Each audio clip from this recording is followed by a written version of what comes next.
En engageant cette formation aux procédures de passation des marchés, la Banque ouest-africaine de développement BOAD veut permettre aux acteurs de la chaîne de la commande publique de se familiariser avec les politiques et procédures dans la perspective d'améliorer les taux de décaissement des projets qu'elle finance en Côte d'Ivoire. Plusieurs rapports de fin d'exécution de projets financés par la banque montrent que la non-maîtrise des procédures de passation de marché est l'un des facteurs explicatifs des faibles taux d'absorption des crédits alloués aux États.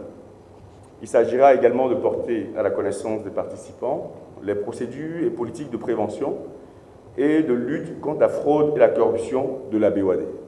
Il s'agit surtout de vulgariser auprès des auditeurs les dispositions à prendre pour accélérer l'examen par la BOAD des requêtes que les emprunteurs lui soumettent pour avis. Nous allons aborder les modules relatifs aux politiques de la banque en matière de passation des marchés.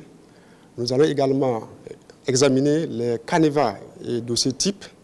Et enfin, nous allons faire une ouverture sur les politiques de prévention et de lutte contre la fraude et la corruption élaborées par la banque.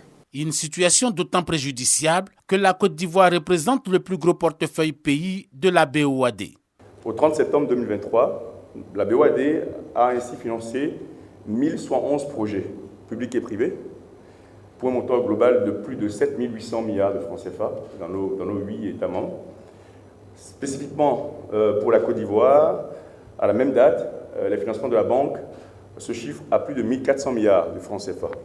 Ces 1 400 milliards représentent un peu plus de 20% de l'engagement sur 8 pays. C'est dit l'engagement et le dynamisme de la BOAD en Côte d'Ivoire. D'ici 2025, ce sont 985 milliards de francs CFA que l'institution bancaire communautaire compte injecter dans l'économie ivoirienne.